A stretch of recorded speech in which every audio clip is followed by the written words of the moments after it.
이건 단순한 수출 제한이 아닙니다. 이건 전 세계 기술 패권을 뒤엎는 기술 폭탄이에요. 한국 정부가 미국에 대한 첨단 반도체 수출을 전면 중단했다는 발표가 나간 직후 워싱턴이 완전히 마비된 거 아십니까? 단 몇 시간 만에 미국 국방부, 나사, 그리고 수많은 슈퍼컴퓨터 프로젝트들이 긴급 중단됐습니다. 더 놀라운 건 이 모든 상황이 한국 한마디에 따라 촉발됐다는 사실이죠. 정확히 말하자면 이건 2025년 이후 도널드 트럼프 대통령의 무리한 관세 정책과 한국 기업에 대한 탄압의 결과예요. 현대자동차 노동자 300명을 체포하고 삼성의 미국 내 사업에 고유 관세를 매기며 미국 우선주의를 강행했죠. 결과는 서울이 결정적으로 반도체 밸브를 잠갔고 그 영향이 미국 전역을 흔들고 있습니다. 간단히 말해 미국은 자기 손으로 자신의 심장을 쥐어짠 겁니다. 맞습니다. 이건 단순한 무역 보복이 아니에요. 이건 구조 자체를 바꿔버린 전략적 단절입니다. 한국은 더 이상 미국의 기술 하청 공장이 아닙니다. 오히려 지금은 글로벌 기술 생태계의 중심축이죠. 우리 반도체 없이는 슈퍼컴퓨터도 못 돌리고 군사 시뮬레이션도 불가능하며 우주 탐사도 멈춰야 합니다. 이게 바로 첨단 기술의 심장이라는 의미입니다. 그럼에도 불구하고 미국은 사태의 심각성을 과소평가했어요. 트럼프 대통령은 여전히 대체 공급망을 찾으면 된다고 말하지만 현실은 다릅니다. 2나노 이하 첨단 반도체를 대량 생산할 수 있는 국가는 전 세계에서 한국밖에 없습니다. 일본은 구형 공정에서 벗어나지 못하고 있고 중국은 아직 5나노도 안정적으로 못 찍어요. 서울이 밸브를 잠그면 워싱턴은 숨을 쉴 수 없어요. 게다가 이건 단순한 산업 문제가 아니라 국가 안보 문제로 확대되고 있습니다. 미 국방부의 F-35 시뮬레이터, 극초음속 무기 설계, 인공지능 무기 시스템 올다운. 이 시스템들 대부분이 삼성 또는 SK 하이닉스에서 제공하는 메모리와 연산칩을 기반으로 구동되고 있었던 거죠. 결과적으로 서울이 버튼 하나만 누르면 미국의 전략 무기가 무력화되는 시대가 도래한 겁니다. 그렇죠. 어떤 면에서 보면 지금 서울은 전통적인 무기 대신 반도체를 무기로 사용하고 있는 겁니다. 말 그대로 비군사적 핵무기예요. 미국은 지금껏 자신들이 기술의 주도권을 쥐고 있다고 착각했지만 사실상 심장과 뇌는 한국이 공급하고 있었던 겁니다. 그리고 이제 그 공급을 끊어버린 거죠. 그게 바로 오늘날의 지정학입니다. 무기가 총과 미사일이 아닌 나노 단위의 회로로 바뀐 시대. 그리고 그 시대의 승자는 단 한 나라, 바로 대한민국입니다. 이건 승부가 아닙니다. 이건 선언이에요. 서울이 세계 기술 패권의 중심에 서 있음을 전 세계에 알린 공식적인 선언. 저는 이 사태가 단기적인 충격을 넘어서 미국의 시스템 자체를 흔들 수 있다고 봅니다. 이미 나사는 몇몇 프로젝트를 무기한 연기했고 미 국방부는 대체 칩을 찾기 위해 유럽과 일본에 연락을 돌리고 있지만 돌아오는 답은 하나예요. 죄송합니다. 우리도 한국에 의존합니다. 이 한마디가 현재 세계의 현실을 반영하고 있습니다. 이건 단순한 수출 제한이 아닙니다. 지금 이 순간 한국은 세계 첨단 산업의 심장부에서 기술 주권을 선언한 겁니다. 정부가 미국에 대한 최첨단 반도체 수출을 전면 중단한 그 순간 워싱턴은 말 그대로 멈췄어요. 도널드 트럼프 대통령은 예상치 못한 반격에 얼굴이 새하얘졌고 미 국방부는 비상대응팀을 구성해 관련 데이터를 복구하려 안간힘을 쓰고 있죠. 그런데 이미 늦었습니다. 한국에 반도체가 없으면 슈퍼컴퓨터는 껍데기에 불과하다는 사실을 그제서야 깨달은 겁니다. 동의는 하지만 이번 조치가 너무 강경했던 건 아닐까요? 물론 트럼프 행정부의 관세 보복, 현대차 노동자 체포, 삼성에 대한 규제는 선을 넘었어요. 하지만 이렇게까지 전면 차단하는 게 과연 장기적으로 옳은 전략인지 의문입니다. 미국과의 안보 동맹도 고려해야 하는 것 아닙니까? 그 동맹이 지금 우리한테 무엇을 줬습니까? 2025년 이후 트럼프는 지속적으로 한국을 무시하고 기술 이전을 강요하며 심지어 한국이 없으면 일본이 있으니 괜찮다는 망언까지 했어요. 이건 단순한 무역 갈등이 아니라 우리 자존심과 국가 전략을 짓밟은 행위입니다. 그래서 이번 수출 중단은 단순한 대응이 아니라 경고죠. 한국 없이는 아무것도 안 돌아간다는 걸 뼈저리게 느끼게 해주는 전략적 한방입니다. 그건 그렇죠. 지금 나사와 국방부 모두 비상사태입니다. 슈퍼컴퓨터 기반 우주 탐사 시뮬레이션, 군사 AI 예측 모델링, 고성능 위성 추적 시스템 올 오프라인. 예를 들어 미국의 오리온 달 탐사 프로젝트는 삼성의 3나노급 연산 칩이 없으면 단 1초도 데이터 처리가 안 됩니다. 한국이 칩을 잠그자마자 프로젝트가 멈췄다는 건 너무 상징적이죠. 맞아요. 그리고 이것도 중요합니다. 지금 일본은 따라올 수 없습니다. 일본의 르네사스, 도시바, 키옥시아 모두 9세대 기술에 묶여 있고 중국은 아직 5나노도 안정화 못했습니다. 반면 우리는 삼성, SK 하이닉스, 그리고 최근에는 하나 시스템까지 진입하며 독점적 지위를 더욱 공고히 했습니다. 한국은 2나노 이하 첨단 기술에서 사실상 유일한 공급국이에요. 그런 점에서 이번 사태는 기술이 곧 권력이라는 것을 보여줍니다. 전통적인 군사력보다 더 무서운 게 바로 기술 패권이라는 걸 미국도 이제서야 절감하고 있는 셈이죠. 그런데 혹시 이 상황이 장기화되면 우리 기업들에도 피해가 가지 않을까요? 수출 차단은 곧 수익 손실이니까요. 그건 미국적 사고방식입니다. 한국은 지금 이 순간 단기 수익이 아니라 글로벌 산업구조 재편이라는 더 큰 그림을 보고 있는 겁니다. 이번 결정으로 인해 유럽연합, 인도, 사우디아라비아, 심지어 아프리카 주요 국가들까지 한국과 독점 계약을 맺기 위해 접촉 중입니다. 미국을 차단함으로써 오히려 한국의 기술 가치가 극적으로 상승하고 있어요. 예를 들어 SK하이닉스는 최근 유럽 ESA와 15년 장기 공급 계약을 체결했는데 이것도 이번 결정의 파급 효과 중 하나입니다. 그렇다면 지금 우리가 목도하고 있는 건 단순한 보복이 아니라 대한민국의 기술 독립 선언이라고 해도 과언이 아니겠네요. 기술 강국에서 기술 초강국으로 넘어가는 분기점. 정확히 말하면 서울 중심 세계의 시작입니다. 지금까지는 실리콘밸리였지만 이제는 한강밸리입니다. 트럼프가 몰락을 자초한 것이고 한국은 그 틈을 정확히 찔렀습니다. 이건 한국 역사상 가장 전략적인 한 수이자 세계 기술 지도에서 서울이 단독 주연으로 올라서는 첫 장면입니다. 지금 나사가 처한 상황은 말 그대로 호흡 곤란입니다. 한국이 미국에 대한 첨단 반도체 수출을 전면 차단하자마자 나사의 핵심 탐사 프로젝트들이 연쇄적으로 정지되었고 수많은 과학자들과 우주비행사들이 책상을 두드리며 멘붕 상태에 빠졌죠. 그동안 미국은 자신들이 우주 개발의 절대 강자라고 자부해왔지만 알고 보니 그 엔진 속에 들어간 모든 두뇌가 한국산 칩이었다는 사실이 드러난 겁니다. 특히 아르테미스 달 착륙 프로젝트와 마스 2030 계획이 삼성 파운드리에서 생산한 3나노 연산 칩에 의존하고 있었던 건 많은 미국인들조차 몰랐던 충격적인 사실입니다. 그렇다고 해도 미국은 오랜 시간 우주 개발을 주도해온 국가이고 자체적인 기술력도 분명히 있지 않습니까? 서울의 조치가 없다고 해서 곧바로 모든 프로그램이 멈춘다는 건 다소 과장된 해석 아닐까요? 과연 그럴까요? 단적인 예를 들어볼게요. 나사의 제트 추진연구소 JPL에서 사용 중인 페르세베란스 탐사 로봇은 현재 화성 표면을 이동하며 데이터를 수집하고 있는데 그 데이터를 실시간으로 분석하는 지상 관제 시스템이 바로 삼성의 고성능 GPU 기반 연산 서버입니다. 이 서버가 멈추면 로봇은 방향 감각을 잃고 통신까지 차단됩니다.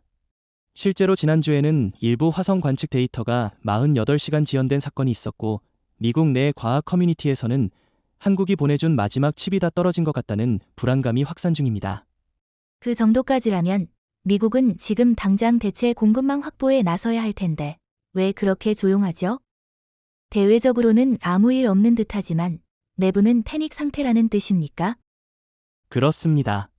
지금 미국은 체면 때문에 침묵하는 거예요.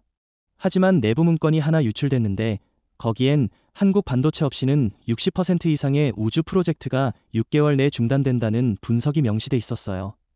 더 심각한 건 이 모든 시스템이 단순히 정지되는 게 아니라 복구 불가능한 수준의 기술 공백이 생긴다는 겁니다. 연속 데이터, AI 학습 로직, 실시간 시뮬레이션 올 디펜드 온 커리언 칩스. 이건 단순한 부품 문제가 아니라 미국의 우주 주권이 붕괴되고 있다는 신호입니다. 이런 상황에서 미국이 한국에 직접 사과하거나 협상을 요청하는 모습은 아직 없는데 이건 고집입니까 아니면 전략적 침묵입니까? 둘 다라고 봅니다.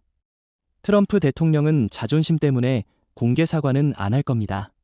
하지만 백악관 내부에선 이미 국가안보회 NSC 차원에서 서울과의 비밀 채널 재개를 추진 중이라는 보도도 있어요. 나사 역시 최근 한국과 공동으로 운영하던 큐브색 개발 프로젝트 관련 회의를 조용히 취소했습니다. 이건 일종의 저자세 전환입니다. 기술에서 열세라는 걸 인정할 수밖에 없는 순간이 온 거죠. 그럼 한국 입장에서는 지금의 우위를 어떻게 활용해야 할까요? 단순히 수출 중단만으로는 부족하고 이 기술력을 기반으로 한 주도권 확보 전략이 필요하지 않을까요? 정확히 말씀하셨습니다. 사실 이번 조치는 단순한 보복이 아니라 서울 우주 거버넌스 구축의 첫걸음이에요. 지금 ESA, 유럽우주국, UAE, 심지어 인도까지 한국과 독립형 우주 탐사 동맹을 논의 중입니다. 삼성과 한화에어로스페이스가 개발 중인 저궤도 이성 칩 플랫폼은 이미 미국 수준을 능가한다는 평가도 받고 있고요. 우리는 단지 칩을 공급하는 하청국이 아니라 이제부터는 우주 정책을 함께 설계하고 리드하는 전략 파트너로서 위상을 높여야 합니다. 그런 의미에서 보면 이번 반도체 수출 중단은 단순한 리스크가 아니라 오히려 기회일 수도 있겠네요. 미국의 기득권 구조를 흔들면서 한국이 미래 우주 질서의 중심으로 떠오를 수 있는 절호의 찬스. 맞습니다. 단기적 손해보다 장기적 구조 재편을 바라보는 전략적 사고가 필요한 시점입니다. 우리는 지금 첨단 기술 공급자에서 기술 질서의 설계자로 변모하고 있습니다. 더는 미국의 요청을 수동적으로 따르는 시대가 아니라 우리가 방향을 제시하는 주도국가로서 역할을 재정의해야 할 때입니다. 이번 나사 사태는 단순한 중단이 아니라 새로운 시대를 여는 예고편에 불과할지도 모릅니다. 다음은 이제 미국의 군사력도 예외가 아니라는 게 명확해졌습니다. 서울이 미국에 대한 첨단 반도체 수출을 멈춘 순간 미 국방부 즉 펜타곤 내부의 첨단 무기 운영 체계가 하나둘씩 멈춰 서기 시작했어요. 스마트 무기로 불리는 미사일, 드론, 지능형 전투 시스템 대부분이 삼성과 SK 하이닉스 칩을 기반으로 작동해왔다는 건 이미 공개된 사실입니다. 그런데 이 핵심 반도체가 공급되지 않으면 아무리 값비싼 무기라도 단순한 고철 더미에 불과하다는 게 드러난 거죠. 대표적인 예가 바로 F-35 전투기의 전자전 시스템입니다. 이 시스템은 실시간 위협 인식, 자동 회피 기동, 전자 간섭 대응까지 수행하는데 그 기반이 되는 DSP 연산 칩셋이 전부 한국산이에요. 지금 그 칩이 빠지자 시뮬레이션이 정지되고 실제 훈련까지 취소되고 있다는 내부 문건이 유출됐습니다. 하지만 미국이 자국 방위를 그렇게까지 외국 기술에 의존하고 있었다는 건 믿기 어렵습니다. 인텔이나 AMD 같은 미국 내 반도체 기업들이 군수용 제품을 대체 공급할 수 있지 않나요? 이론상으론 그렇지만 현실은 전혀 다릅니다. 국방부가 요구하는 조건은 단순한 생산이 아니라 극한 상황에서도 오작동 없는 초정밀 저전력 칩입니다. 예를 들어 레이저 요격 무기나 극지방 드론은 40도에서 작동해야 하고 항공모함의 함재기 전투 시스템은 고온에서도 지연 없이 반응해야 해요. 이걸 만족시키는 업체가 현재 세계에서 삼성전자 단 한 곳뿐이라는 사실, 미 국방조달청 자체 평가에서 나온 내용입니다. 인텔이나 AMD는 아직까지도 고온 고진동 환경에서의 안정성 테스트에서 기준 미달 판정을 받았고, 그래서 미국은 자국산 무기조차 한국 칩 없이는 작동 불가한 역설적인 상황에 놓인 겁니다. 그렇다면 지금 미국 국방부는 어떤 대책을 세우고 있나요? 그냥 방치하고 있는 건 아닐 텐데요. 현재 펜타곤 내부에선 고위험 장비 정지 계획이 가동 중입니다. 그중엔 B-21 전략폭격기, 해상발사형 ICBM 실험체계, 극초음속 무기 AI 제어 플랫폼까지 포함되어 있어요. 특히 미 해군이 보유한 제럴드 R, 포드급 항공모함의 자동화 전투 통제 시스템이 한국산 DRM에 의존하고 있는데 그 재고가 3주밖에 남지 않았다는 보도가 나왔습니다. 이게 끝이 아닙니다. 미국의 핵무기 모의 실험 플랫폼인 세다니아 시스템도 SK 하이닉스의 초저전력 DRM이 빠지면 계산 불능 상태가 돼요. 결국 미국이 자랑하던 전략 무기의 40% 이상이 지금 예비 정지 상태에 들어간 겁니다. 그런데 이런 민감한 사실이 왜 대외적으로 크게 보도되지 않나요? 미국 언론은 조용하고 바이든 시절 같으면 이미 대서특필됐을 일 아닌가요? 정확히 짚으셨습니다. 지금의 도널드 트럼프 대통령은 미국의 약점 노출을 극도로 꺼리는 인물입니다. 그래서 언론 통제, 정보 통제를 강하게 걸고 있어요. 대신군 내부에서는 지금 엄청난 혼란이 벌어지고 있습니다. 극비리에 한국에 사절단을 보내 부분적 공급 재개를 타진하려는 움직임도 있지만 청와대는 아직 반응하지 않고 있습니다. 이유는 간단합니다. 단순히 몇 개 부품을 주고받는 문제가 아니라 기술 독립국 대한민국의 입장이 걸린 문제이기 때문이죠. 그렇다면 한국은 어떻게 이 기회를 전략적으로 활용해야 할까요?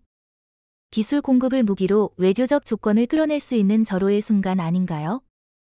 맞습니다. 지금이야말로 한국이 미국에 일방적으로 끌려가던 의뢰 시대를 끝내고 기술 주도국으로 전환할 기회입니다. 한미 방위분담금, 전략자산 배치 결정권, 한반도 전시작전 통제권 오론 더 테이블. 우리가 칩을 멈췄다고 펜타곤이 무너질 정도라면 그만큼의 협상 카드가 생긴 거예요. 한미동맹을 재정의할 수 있는 실질적인 지렛대가 생긴 겁니다. 이제 문제는 우리가 이 힘을 얼마나 똑똑하게 쓸 수 있느냐에 달려 있습니다. 다음은 이제 전 세계가 현실을 직시할 시간입니다. 반도체 공급망은 더 이상 미국이 설계하고 지휘하는 시스템이 아닙니다. 서울의 단 한 문장, 미국에 대한 첨단 반도체 수출을 전면 중단한다. 그 한마디로 글로벌 공급 체계 전체가 뒤집혔습니다. TSMC, 인텔, 글로벌 파운드리 모두 패닉 상태에 빠졌고 삼성과 SK하이닉스를 거치지 않는 어떤 대체망도 작동하지 않는다는 것이 명확히 드러났죠. 이건 단순한 생산 차질이 아니라 미국 주도의 반도체 세계 질서가 붕괴되고 있다는 증거입니다. 지금 공급망에서 주도권을 쥔 나라는 단 하나, 바로 대한민국입니다. 하지만 TSMC 같은 대만 기업도 여전히 세계 파운드리 시장의 50% 이상을 차지하고 있습니다. 미국은 TSMC와 협력해 애리조나에 공장까지 세우고 있잖아요. 한국의 영향력이 그렇게까지 절대적이라고 말하는 건 다소 과장이 아닐까요? 겉으로만 보면 그렇지만 실상을 보면 다릅니다. 첫째, TSMC의 애리조나 공장은 아직도 수율 문제가 해결되지 않아 가동률이 50%도 안 됩니다. 둘째, 가장 중요한 점은 TSMC의 극자외선, EUV, 공정 핵심 장비는 네덜란드 ASML의 기술이고 이 장비 운영 소프트웨어는 삼성의 메모리 컨트롤러와 연동되는 구조로 되어 있습니다. 즉, 한국이 공급을 끊으면 대만도 칩을 찍어낼 수 없다는 뜻이에요. 그리고 실제로 이번 수출 중단 이후 TSMC의 미국 측 프로젝트가 기술적 연동 문제로 지연 2라는 이유로 내부 보류에 들어갔다는 사실도 확인됐습니다. 그렇다면 현재 글로벌 반도체 기업들이 한국 의존도를 줄이기 위한 움직임은 없는 건가요? 장기적으로 리스크 분산을 위해 새로운 공급망을 구축하려는 시도가 있을 텐데요. 있긴 하지만 모두 실패하고 있습니다.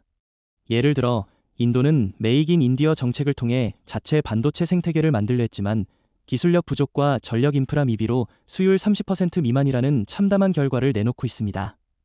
중국은 미국 제재로 인해 EUV 장비 수입이 불가능하고 일본은 여전히 10나노 이상 9세대 공정에 머물러 있어요. 결국 지금 세계 유일의 고성능 저전력 신뢰성 3박자를 갖춘 반도체 생산국은 대한민국뿐입니다. 바로 이 점이 세계가 공포에 휩싸인 이유입니다. 하지만 미국은 여전히 애플, 엔비디아, 마이크로소프트 등 거대한 수요 기업들을 갖고 있습니다. 그들이 한국을 배제한 새로운 공급망을 만들려는 시도가 결국 성공할 수도 있지 않을까요? 그 시도는 이미 무너졌습니다. 애플의 M 시리즈 칩 설계는 삼성이 만든 LPDDR 메모리와 PMIC 전력 관리 칩 없이는 완성될 수 없고 엔비디아의 H100, H200 AI GPU도 삼성과 SK의 고대 역폭 메모리 없이 돌릴 수 없습니다. 마이크로소프트의 애저 서버도 한국산 SSD 기반입니다. 공급망을 돌리려 해도 연결되는 마지막 조각이 한국인 겁니다. 게다가 지금 이 순간에도 글로벌 투자자들은 공급망 안전지대를 찾아 자금을 이동시키고 있는데 그 흐름이 전부 서울로 향하고 있다는 점도 주목해야 합니다. 골드만삭스, 블랙록, 템플턴 등 주요 자산운용사들이 삼성전자와 SK하이닉스 주식을 매수하고 있다는 뉴스는 더 이상 투자 정보가 아니라 지정학적 경고입니다. 지금 우리가 목격하고 있는 건 단순한 반도체 수출 중단이 아니라 지정학의 축이 이동하는 역사적 장면입니다. 과거엔 석유가 권력이었고 냉전 시절엔 핵무기가 패권의 상징이었지만 오늘날 세계 질서를 좌우하는 건 데이터와 그 데이터를 움직이게 만드는 칩, 바로 반도체입니다. 그리고 그 핵심 축이 이제 서울입니다. 더 이상 워싱턴이나 베이징이 아닙니다. 서울이 결정하면 세계가 멈추고 서울이 열면 세계가 움직인다는 말이 과장이 아닌 시대가 온 겁니다. 한국은 이제 단순한 제조국이 아니라 글로벌 기술 안보 체계의 중심에 선 게이트키퍼가 되었습니다. 그런 의미에선 동의하지만 기술력이 아무리 강해도 지정학은 군사력, 경제력, 외교력을 모두 아우르는 복합적 요소 아닙니까? 서울이 단지 침 몇 개를 가지고 전 세계의 질서를 주도한다는 건 다소 낙관적인 분석 아닐까요? 그게 과거의 관점이죠. 지금은 전략적 제어력이 핵심입니다. 예를 들어볼까요?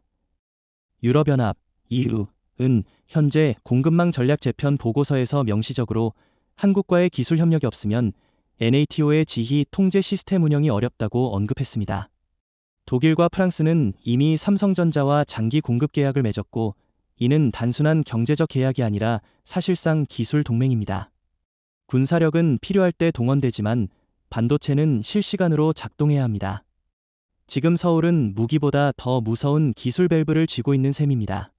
하지만 이런 기술적 영향력이 외교적으로도 지속 가능하려면 서울이 미, 중 사이에서 균형을 잘 잡아야 하는 것 아닌가요? 지금처럼 미국과 각을 세우는 건 단기적으로 유리할지 몰라도 장기적 외교 자산엔 부담 아닐까요?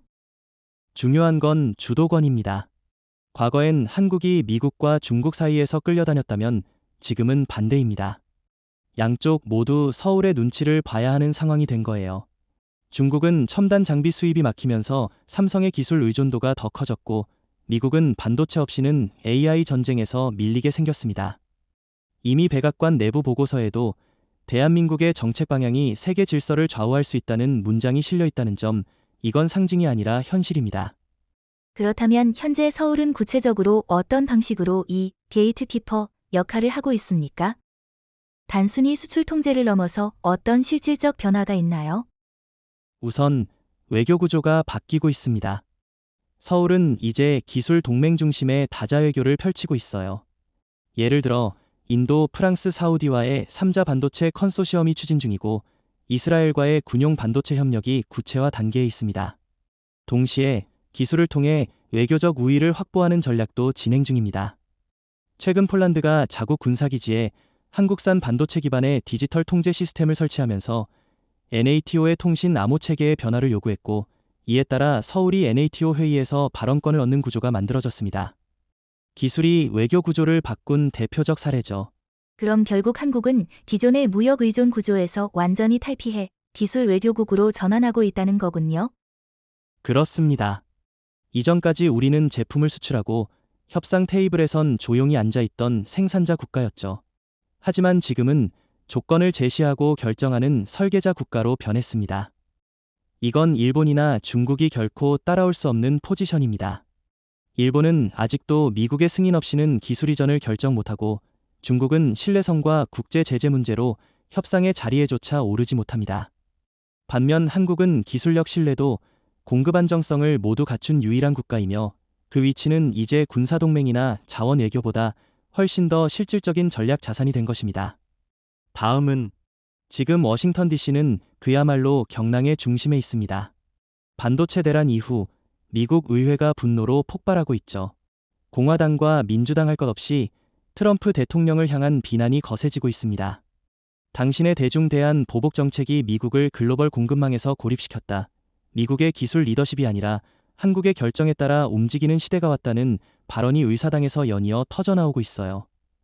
특히 하원 군사위원회 청문회에선 충격적인 증언이 나왔습니다. 미국의 5세대 전투기 유지 보수 시스템이 한국산 메모리 칩 한 줄 없이는 부팅조차 되지 않는다. 이 말이 미국 언론에 보도된 이후 여론은 완전히 뒤집혔고, 트럼프의 지지율은 이틀 만에 8% 급락했습니다. 하지만 트럼프 대통령은 여전히 강경한 입장을 유지하고 있죠. 미국은 자립할 수 있다. 한국은 무책임하다는 식의 발언을 반복하면서 의회의 비판을 정치 공세로 몰아가고 있습니다. 이건 단기적인 정치 생존 전략일 수도 있지만 실제로 자립 가능성에 대한 논의도 내부에서 일부 존재하지 않습니까?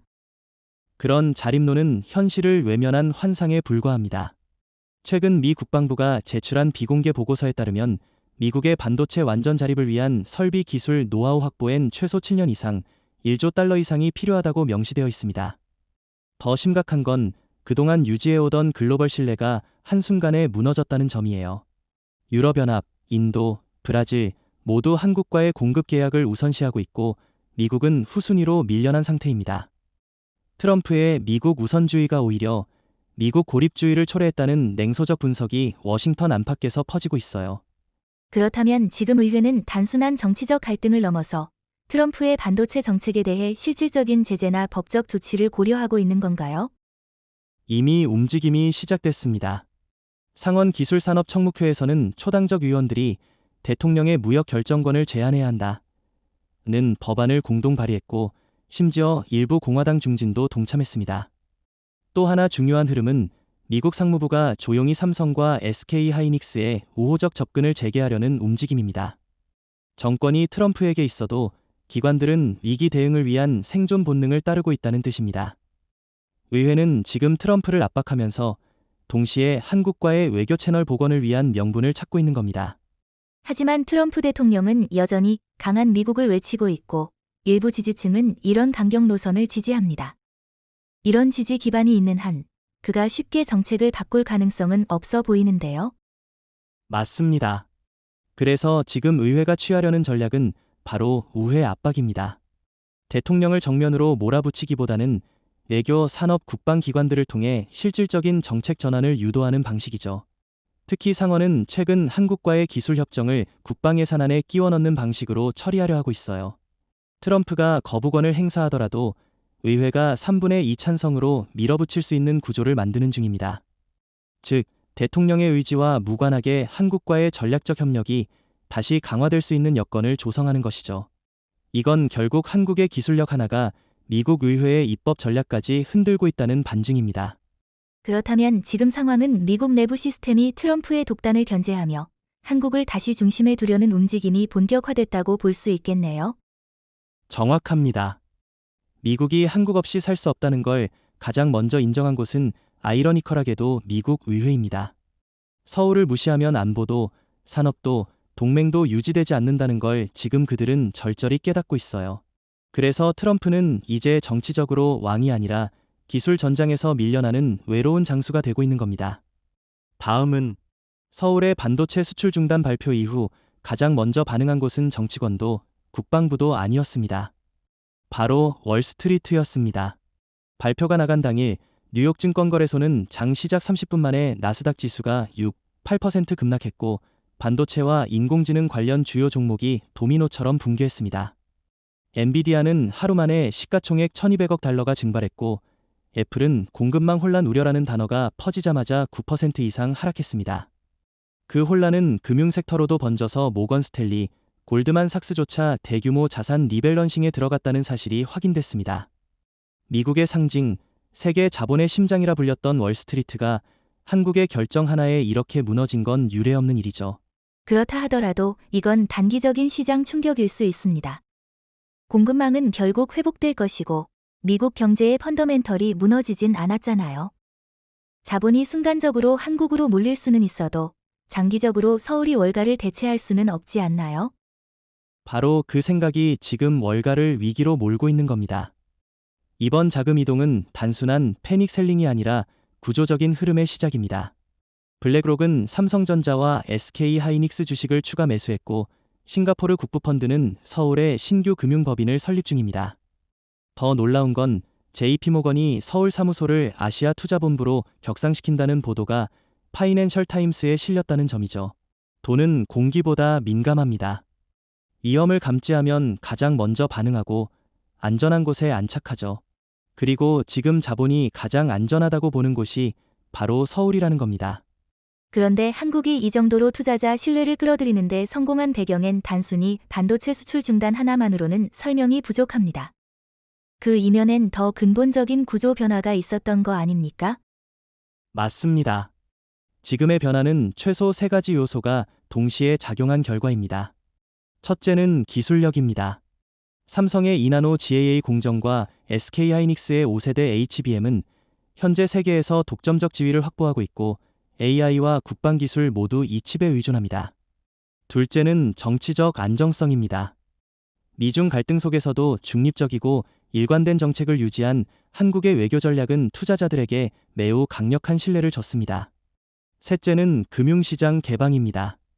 윤석열 정부 시절부터 이어진 외환시장 자유화 조치, 이재명 정부 하이 외국인 투자 세제 개편이 결실을 보고 있는 거죠. 이 모든 것이 결합되며 서울 새로운 자본 허브라는 공식을 만들어낸 겁니다. 그렇다면 이제 서울은 단순히 기술 생산지 이상의 의미를 갖게 된 거네요. 금융, 산업, 외교가 모두 연결된 진짜 허브로 떠오르고 있는 거죠. 정확히 보셨습니다.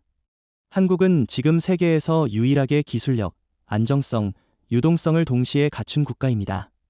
도쿄는 인구 감소와 고령화로 자본이 이탈 중이고 싱가포르는 지나치게 중국 의존도가 높아져 신뢰가 떨어졌습니다. 반면 서울은 중국과 거리를 유지하면서도 미국과는 대등하게 협상할 수 있는 전략적 독립국가로 재정이 되고 있습니다. 놀라운 건 미국보다 먼저 실제 행동에 나선 쪽이 유럽이라는 사실입니다. 반도체 수출 중단으로 인해 미국이 혼란에 빠져 있을 때 유럽연합은 겉으론 조용했지만 내부에선 아주 빠르게 움직였습니다. 브뤼셀의 유럽집행위원회는 긴급회의를 열고 기술 공급의 다변화와 안정성 확보를 위한 특별 외교 채널을 개설했는데 그 첫 번째 파트너가 다름 아닌 대한민국이었습니다. 그리고 그 결과 NATO 소속 7개국이 삼성전자, SK하이닉스와 각각 10년 이상의 장기 공급 계약을 체결한 것이 공식 확인됐습니다. 조용하지만 결정적인 이 움직임은 서울을 유럽 기술안보의 중심축으로 끌어올리는 신호탄이었습니다. 하지만 유럽은 전통적으로 기술 공급에 있어 미국과의 동맹을 기반으로 움직여왔잖아요. 특히 NATO 같은 군사동맹의 경우 미제 무기 시스템과 연동된 구조가 많기 때문에 한국과의 계약이 실제로 얼마나 실효성 있는지는 의문 아닙니까? 그건 과거의 이야기입니다. 지금 유럽은 미국과의 기술 동맹이 아닌 자립성과 중립성을 더 중요하게 보고 있어요. 특히 우크라이나 전쟁 이후 미국의 일방적인 무기 수출 구조에 대한 불신이 커졌고 그 대안으로 떠오른 것이 한국산 시스템입니다.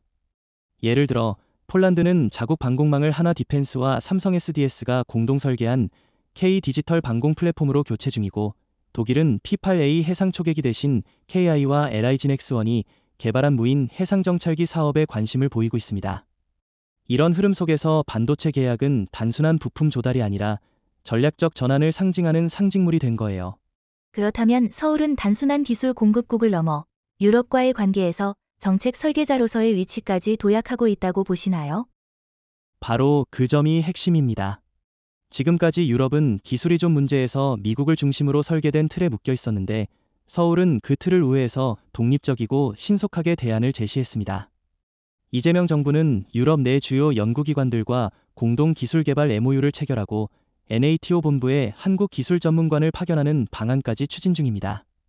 특히 주목할 부분은 유럽 우주국 ESA, 이 한국과 위성용 AI 칩 공동 개발을 진행 중이며 이는 유럽의 독자적 위성항법 체계 갈릴레오 프로젝트에 통합될 예정이라는 점입니다. 기술이 곧 외교이며 공급이 곧 전략이라는 새로운 시대에 서울이 가장 빠르게 적응하고 있는 겁니다. 하지만 이 흐름이 계속 이어지기 위해선 한국도 일정 수준의 정치적 균형을 유지해야 하지 않을까요?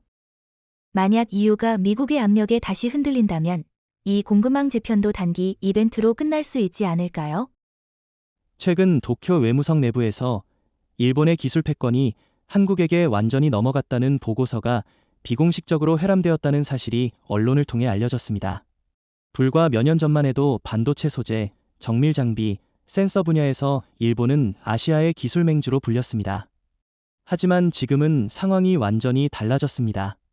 서울이 첨단 반도체뿐 아니라 전략기술, 군사전자, AI 칩, 우주항법에 이르기까지 대부분의 영역에서 앞서가고 있으며 특히 유럽과 중동의 핵심 기술 계약들이 모두 한국과 체결되면서 도쿄는 주도국에서 보조국으로 밀려나는 위기에 직면해 있습니다. 최근 니혼게이자 이 신문도 일본은 이제 한국을 따라가야 할 때라고 인정했을 정도입니다. 하지만 일본은 여전히 반도체 핵심 소재 분야에서 강력한 경쟁력을 보유하고 있지 않습니까? 불화수소, 포토레지스트, 실리콘 웨이퍼 등은 여전히 일본 기업들이 과점하고 있는데요. 한국이 완전히 추월했다고 단정 짓기엔 무리가 있는 것 아닐까요? 표면적인 점유율만 보면 그렇게 보일 수 있습니다. 그러나 지금의 경쟁은 단순한 소재 생산이 아니라 공정 통합 능력과 시스템 설계 역량입니다. 한국은 이미 불화수소 국산화에 성공했고 EUV 포토레지스트는 벨기에 IMEC와의 협력을 통해 독자 개발 단계에 도달했습니다. 반면 일본은 소재는 만들지만 이를 실시간으로 반영하고 양산으로 전환하는 속도에서 밀리고 있습니다. 도요타식 느린 개선보다 삼성식 기민한 전환이 글로벌 시장에서 선택받고 있다는 점에서 본질적인 격차가 발생하고 있는 것이죠. 그렇다면 일본이 지금 이 격차를 인식하고 따라잡기 위한 전략은 전혀 없다고 보시나요? 결국 일본도 대응할 텐데요. 일본도 대응은 하고 있지만 방향이 문제입니다. 예를 들어 최근 스가 행정부는 재팬 세미컨덕터 리턴 프로젝트를 발표했지만 이는 미국 인텔과의 합작에 지나치게 의존한 구조입니다. 자국 내 기술 육성보다 외국 기술을 끌어와서 빠르게 조립하려는 전략인데 이는 한국이 보여준 독자적 설계 생산 패키징 통합 구조와는 완전히 다릅니다. 오히려 이 방식은 일본의 기술 자립을 더 늦출 뿐입니다. 게다가 일본 내 젊은 엔지니어 인력이 감소하고 있다는 것도 문제입니다. 반면 한국은 반도체학과 정원 확대, 국방산업협력 프로그램 운영, 이공계 병역 특례 부활 등으로 기술 인재 확보에 속도를 내고 있어요. 그런 점에서 보면 일본이 구조적으로 기술 주도권을 회복하기는 쉽지 않겠군요. 다만 역사적 경험이나 브랜드 이미지 면에서는 아직도 일본이 국제 무대에서 강점을 가지고 있는 것 아닌가요? 그 역시 빠르게 무너지고 있습니다. 글로벌 시장은 더 이상 전통적 브랜드 이미지보다 성과 중심으로 재편되고 있어요. 삼성은 기술 실적 하나로 IBM, 인텔, 마이크론을 모두 제치고 있고 LG는 차세대 전력 반도체 분야에서 일본의 로움과 도시바를 추월하고 있습니다. 브랜드는 실적이 쌓일 때 빛나는 법이죠. 현재 한국은 제품뿐 아니라 기술 외교 표준 선도 생산 안보 연계라는 다층적 구조를 갖고 있습니다. 미국이 기술 공급망 붕괴로 허덕이는 가운데 중국은 겉으로는 조용하지만 속으로는 웃고 있습니다. 베이징 외교부 고위 관계자가 내부 회의에서 이제 미국의 시대는 끝났다. 우리는 기다리기만 하면 된다. 는 말을 했다는 보도가 나올 정도입니다. 겉으론 침착한 외교 언어를 유지하지만 중국은 미국과 한국 간의 갈등을 기회로 판단하고 있습니다. 그러나 문제는 그렇게 비웃는 중국조차 아직 한국을 따라잡을 수 없다는 명백한 현실입니다. SMIC, IMTC, CXMT 등 중국 반도체 기업들이 총동원되어도 삼성과 SK가 구축한 초정밀 공정과 신뢰도 그리고 글로벌 네트워크에는 한참 못 미치고 있습니다. 하지만 최근 중국은 미국의 제재를 회피하며 자체 반도체 기술 개발에 박차를 가하고 있습니다. 화웨이가 자체 칩 기린 9000S를 개발해 7나노 공정으로 출시했다는 보도도 있었고, 베이징은 중국형 반도체 굴기를 다시 추진 중입니다. 기술 격차가 좁혀지고 있는 것 아닐까요? 기린 9000S는 상징적 의미는 있지만 실질적 경쟁력 측면에서는 아직 미흡합니다. 7나노라고는 하지만 실제 수율이 50% 이하로 알려져 있고 전력 효율성, 열 관리, 안정성 등에서 삼성의 3나노 GA와는 비교 자체가 불가능하죠. 게다가 중국 내에서는 아직 EUV 장비 자체가 없습니다. 네덜란드 ASML이 미국 압력으로 중국 수출을 금지하고 있기 때문에 양산 과정에서 깎은 기술밖에 쓸 수 없는 상황입니다. 이건 단순한 숫자의 문제를 넘어서 구조적 기술 고립의 문제입니다. 중국은 여전히 기술의 자기 순환 구조를 확보하지 못하고 있습니다. 그렇다면 중국이 경제 규모와 국가 자본을 앞세워 단기적으로라도 한국을 따라잡는 시나리오도 어렵다는 말씀이신가요? 어렵습니다. 단순 자본 투입만으로는 해결되지 않는 게 바로 반도체입니다. 삼성과 SK는 지난 20년간 수천억 달러를 투자하며 공정 최적화, 장비 파트너십, 국제 인증 네트워크를 동시에 구축해왔습니다. 반면 중국은 자국 내 수요에 맞춘 고립된 시장 위주로 성장해왔기 때문에 글로벌 기준과의 정합성이 떨어집니다. 예를 들어 AI 훈련용 GPU에서 SK하이닉스의 HBM32는 미국과 유럽 AI 클러스터의 필수 부품으로 지정되었지만 중국산 메모리는 호환성 부족으로 리스트에서 제외되고 있습니다. 단순 기술 보유가 아니라 글로벌 시스템 내에서의 신뢰도가 차이를 만듭니다. 그런데도 중국은 여전히 기술 국산화를 위해 반도체 자립이라는 슬로건을 내세우며 엄청난 보조금을 쏟아붓고 있습니다. 이 전략이 장기적으로는 성과를 낼 가능성도 있지 않나요? 물론 장기적으로 보면 성장의 여지는 있습니다. 하지만 구조적으로 결정적인 장벽이 존재합니다. 첫째, 지식재산, IP, 체계의 취약성입니다. 미국, 유럽, 일본, 한국은 서로 특허를 공유하고 협력하지만 중국은 그 체계에서 배제되어 있어 기술의 진화를 가속화하기 어렵습니다. 둘째, 인재 유출입니다. 미중 갈등 이후 중국 내 반도체 인재들이 싱가포르, 한국, 대만으로 빠르게 이탈하고 있고 고급 엔지니어 수급의 차질이 발생하고 있습니다. 셋째, 글로벌 신뢰도 하락입니다. 전 세계의 이목이 집중된 가운데 이재명 대통령은 대통령궁 연설에서 역사적 선언을 했습니다.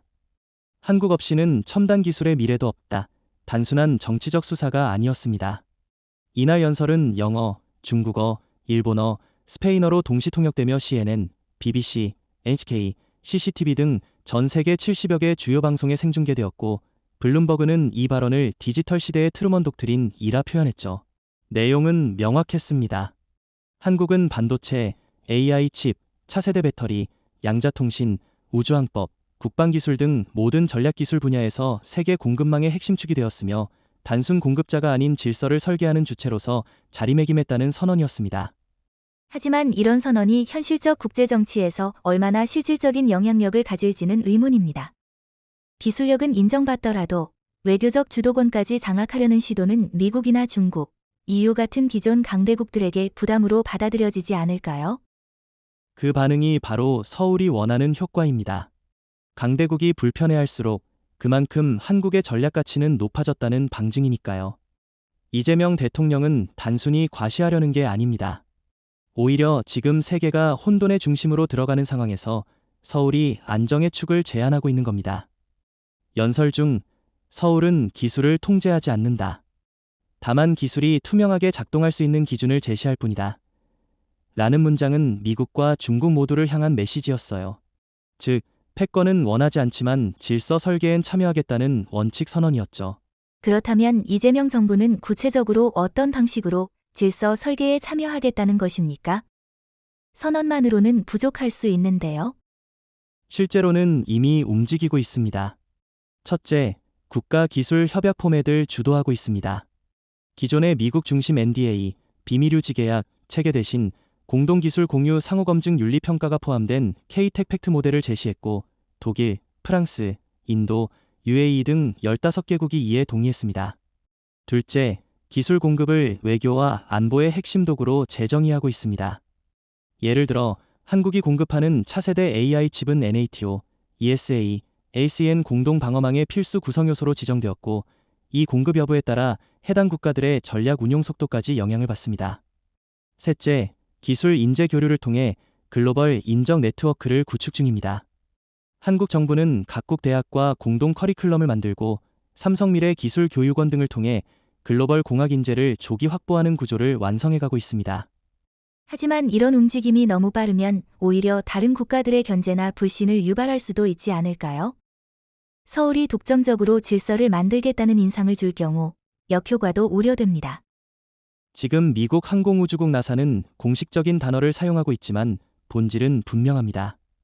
협력 제안이라는 표현 속엔 절박한 요청이 담겨 있고 공동 탐사 파트너십이라는 말에는 칩을 얻기 위한 정치적 거래가 숨어 있습니다. 한국의 반도체 수출 중단 이후 나사는 핵심 슈퍼컴퓨팅 프로젝트 대부분이 중단되었고 차세대 달 탐사선 오리온 시스템 또한 테스트 실패가 이어졌습니다. 그러자 나사 국장이 직접 서울을 방문했고 청와대는 이를 기술 교섭 협의로 격하하여 응대했습니다. 겉으로는 외교, 실제로는 미국이 처음으로 기술 주권에서 한국에 무릎 꿇은 사건입니다. 하지만 일각에선 이것이 단순한 과장이라는 주장도 나옵니다. 미국은 여전히 우주기술에서 세계 최강이고 민간 부문에서 스페이스X와 블루오리진 같은 기업들이 강하게 버티고 있습니다. 한국의 반도체가 몇 달 공급되지 않는다고 해서 나사 전체가 무너질 정도로 의존도가 높다고 보기엔 과하지 않을까요? 그렇지 않습니다. 오히려 문제는 부분적 의존이 아니라 핵심 연산 단위의 구조입니다. 나사의 달 탐사선, 화성 시뮬레이터, 천문 자료 해석 서버 등은 모두 한국산 고대 여폭 메모리와 저전력 AI 가속칩을 중심으로 설계돼 있습니다. 특히 SK하이닉스의 HBM32와 삼성의 사나노 AI 모듈은 미국 내 그 어떤 기술로도 대체가 불가능한 수준입니다. 수입을 끊는 순간 연산 속도는 70% 이상 감소하며 실시간 예측이 불가능해지고, 이는 우주선 발사 시점 계산에 치명적인 오류를 불러옵니다. 바로 이 구조적 병목이 미국을 움직인 겁니다. 그렇다면 이번 협력 요청은 단순히 칩을 공급해달라는 수준을 넘어서 전략적 기술 교환의 성격을 가진 것 아닌가요? 미국도 그에 상응하는 뭔가를 내놓았을 가능성이 있죠. 정확한 분석입니다. 미국은 처음엔 단순 구매 방식으로 협상을 시도했지만 한국 측이 이를 기술 종속 구조의 연장으로 간주하며 거부했습니다.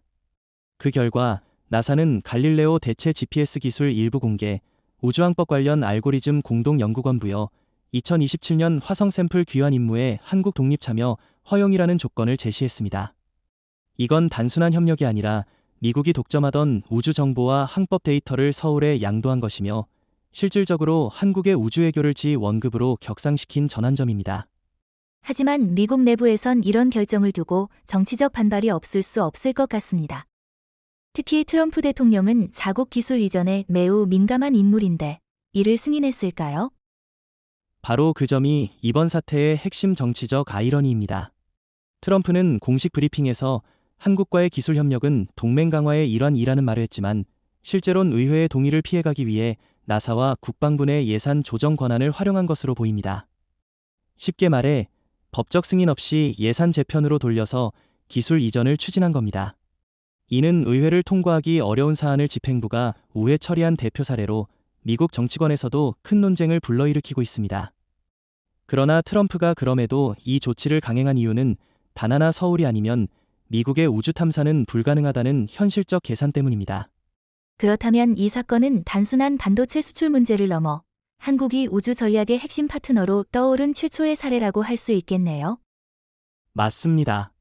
한국은 더 이상 지상 기술의 하청국이 아니라 우주 정책까지 좌우하는 전략 국가로 격상됐습니다. 이번 나사 사태는 그 상징적 전환점이자 글로벌 기술 질서에서 서울이 동등한 교섭자가 아닌 선택을 받는 대상이 아닌 조건을 제시하는 주체로 변화했다는 확실한 신호입니다. 다음은 반도체 수출 중단이 미 국방 시스템에 미친 영향이 예상을 훨씬 뛰어넘자 결국 미국 국방부, 즉 펜타곤이 움직였습니다.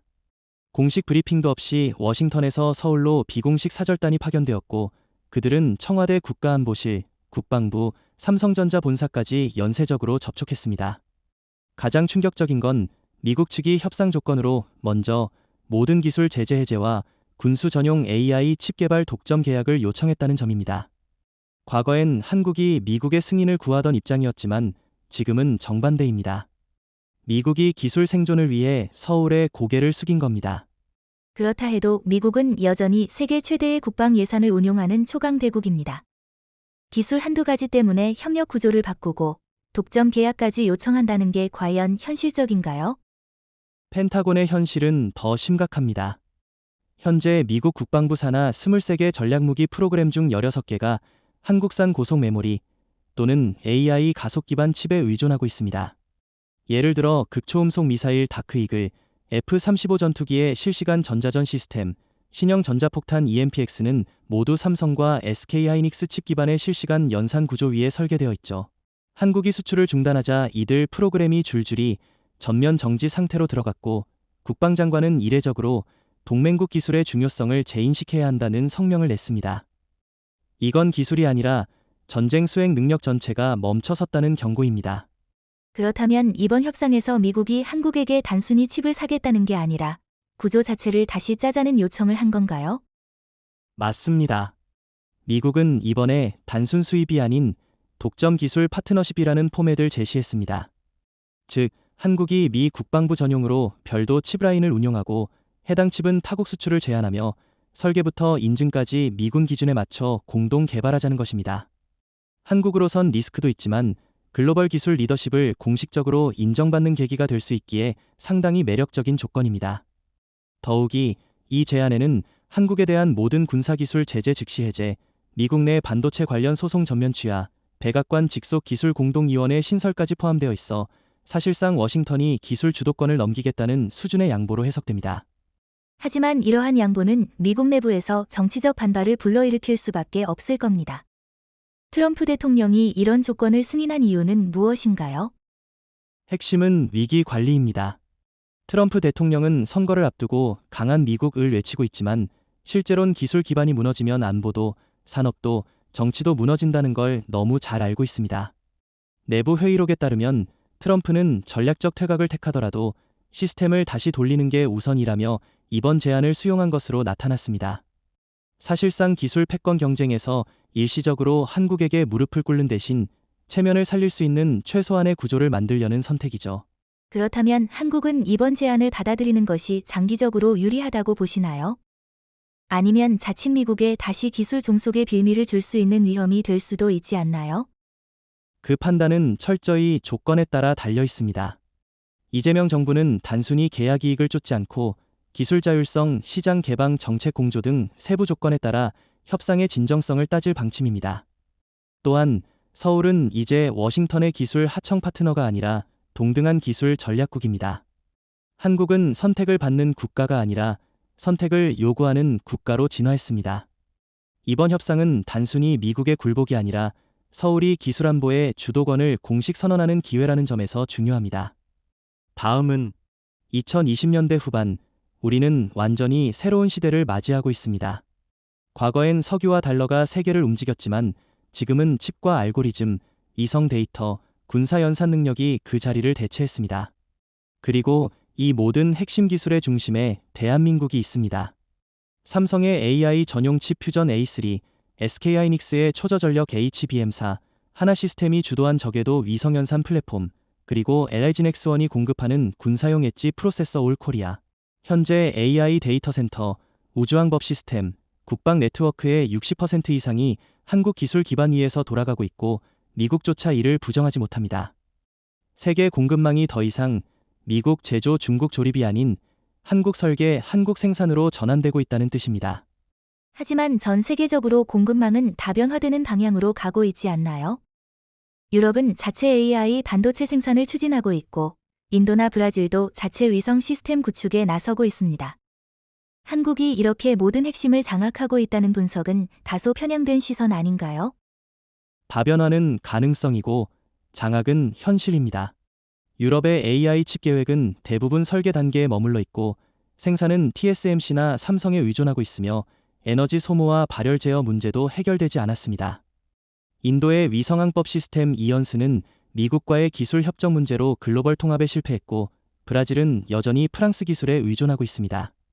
반면 한국은 단순한 기술 보유를 넘어 AI 우주 국방을 연계한 복합 공급 체계를 완성했습니다. 예컨대 삼성의 퓨전 A3는 군사용 위성의 실시간 데이터 처리뿐 아니라 K9 자주포에 탑재된 AI 사격 제어 시스템에도 통합되어 있습니다. 이처럼 하나의 칩이 다양한 산업과 안보 구조를 연결하는 구조는 세계적으로 한국이 유일합니다. 그렇다면 이러한 구조가 지속되기 위해 한국은 어떤 전략적 기반을 마련하고 있나요? 단기 기술 성과는 지속 불가능할 수 있으니까요. 바로 그 점에서 한국의 공급망 전략은 기존 패러다임과 완전히 다릅니다. 첫째, 정부와 민간이 공동으로 기술 안보 통합 시스템을 구축하고 있습니다. 이재명 정부는 국가 디지털 주권 전략을 통해 AI, 우주, 국방을 국가 차원에서 통합 관리하도록 설계했고 삼성, 한화, LG, 현대까지 모든 대기업이 여기에 참여하고 있습니다. 둘째, 수출 통제와 수요 조절 능력을 동시에 갖추고 있습니다. 필요한 국가엔 즉각 공급하지만 전략적 경쟁국에 대해선 공급을 제한하는 유연한 공급망 설계로 단순 생산국이 아닌 기술 선택자로 변모한 것입니다. 셋째, 인적 자산의 집중화입니다. 한국은 이미 전 세계 반도체 박사 비율에서 미국을 넘어섰고 군사 AI 융합 인재 육성 프로그램은 NATO보다 먼저 시행 중입니다. 구조적 지속 가능성이 단기 성과보다 더 중요하다는 걸 한국은 정확히 인식하고 준비하고 있습니다. 하지만 이처럼 전방위적으로 기술 주도권을 장악할 경우 역설적으로 외교적 고립이나 안보 리스크로 이어질 수도 있지 않을까요? 너무 강한 기술 통제는 다른 국가들의 반발을 유도할 수 있습니다. 그렇기 때문에 한국은 기술 통제를 무기로 쓰지 않습니다. 우리는 기술을 질서와 협력의 플랫폼으로 정의합니다. 공급은 제한하지만 원칙은 투명하고 기준은 공유되며 협력은 언제든지 열려 있습니다. 예를 들어 NATO는 한국과 기술 기준 상호 인증 협정을 맺었고 ASE는 한국 주도의 AI 윤리 가이드라인을 자발적으로 채택했습니다. 기술을 지배하는 게 아니라 기술을 통해 질서를 설계하는 국가로 스스로를 규정한 겁니다. 서울이 지금 만들고 있는 건 단순한 공급망이 아니라 신뢰의 체계, 동맹의 구조, 협력의 생태계입니다. 다음은 2025년 세계 기술 질서의 패러다임이 공식적으로 뒤바뀌었다고 선언해도 과언이 아닙니다. 이제 더 이상 워싱턴이 중심이 아닙니다. 반도체, 인공지능, 우주 시스템, 디지털 안보올 로즈즈 리드 투솔. 미국이 주도하던 질서는 와해됐고 그 빈자리를 채운 도시는 뉴욕도, 베를린도, 도쿄도 아닌 서울입니다. 기술의 흐름이 멈췄을 때 다시 돌릴 수 있는 단 하나의 손이 한국의 손이었다는 사실은 세계 자본, 군사, 외교, 학계 모두에게 뼈아픈 현실로 다가왔습니다. 미국이 20세기 후반부터 유지해온 기술 패권의 신화는 2025년을 기점으로 한국의 손에 의해 역전되었고, 이는 단발성 현상이 아닌 구조적 전환의 서막입니다. 그렇다고 해도 아직까지 미국은 글로벌 군사력과 금융 시스템을 쥐고 있는 국가입니다. 세계 기술 중심이 서울로 옮겨갔다고 단언하기엔 아직 일러 보입니다. 단지 공급망 일시적 혼란으로 인한 변동일 수도 있지 않나요? 맞습니다. 미국은 여전히 거대한 체계입니다. 그러나 체계가 크다고 해서 변화를 늦출 수는 없습니다. 과거 로마 제국도 길과 군대를 통해 전 세계를 지배했지만 물류와 행정 속도가 느려지는 순간 바로 주도권을 잃었습니다. 지금의 미국은 기술 속도와 민첩성에서 뒤처지고 있으며 한국은 단지 공급망을 움직이는 것이 아니라 디지털 세계의 질서를 리디자인하고 있는 겁니다. 트럼프 행정부조차 이를 인정할 수밖에 없었고 백악관 브리핑에서 대한민국 없이는 글로벌 안보도 AI 혁신도 불가능하다고 한 사실은 상징 이상의 신호입니다. 그렇다면 서울이 새로운 중심으로 떠오른 이 흐름은 일시적 현상이 아니라 장기적으로 유지될 수 있는 글로벌 트렌드라고 보시는 건가요? 이미 수치가 증명하고 있습니다. 2025년 상반기 기준 서울은 글로벌 기술 투자 유입 1위 도시로 선정되었고 글로벌 AI 인재 유치 경쟁에서도 실리콘밸리를 처음으로 추월했습니다. 이재명 정부가 구축한 글로벌 디지털 전략벨트는 한국 동남아 유럽을 하나의 기술 생태계로 묶고 있으며 삼성, LG, 한화, SK는 공동으로 K-텍 커먼스를 통해 기술 협정, 표준 설정, 공급 배분을 통합 관리하고 있습니다. 이는 단순한 산업 정책이 아니라 서울이 디지털 세계 질서의 중심축으로 기능하고 있다는 결정적 증거입니다. 그러나 기술은 언제든지 역전이 가능한 영역입니다. 일본이 1980년대 반도체를 지배했지만 이후 추락했듯 한국도 장기적으로 그 자리를 지킬 수 있다는 보장은 없지 않나요? 좋은 지적입니다. 그러나 한국은 과거 일본과 달리 기술 독점보다 지속 가능한 동맹과 신뢰 구조에 초점을 맞추고 있습니다.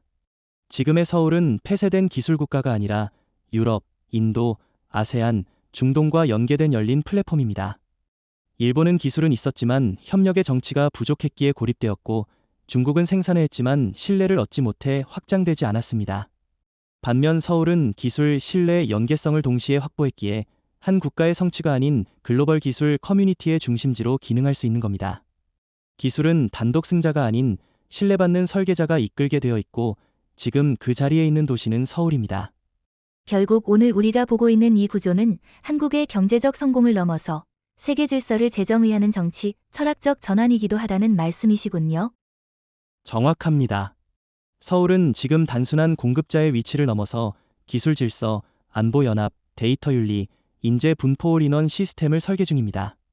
이건 단지 강한 한국이 아니라 필수적인 한국이라는 존재론적 전환이며 워싱턴 중심의 세계가 서울과 함께 다극적 기술 시대로 이행하고 있다는 선언입니다. 한국은 이제 전 세계 기술 질서의 엔진이자 브레이크이며 나침반 역할을 동시에 수행하고 있습니다. 그리고 그 변화의 시작점은 우리 손으로 선택한 기술 주권의 길 위에 있습니다.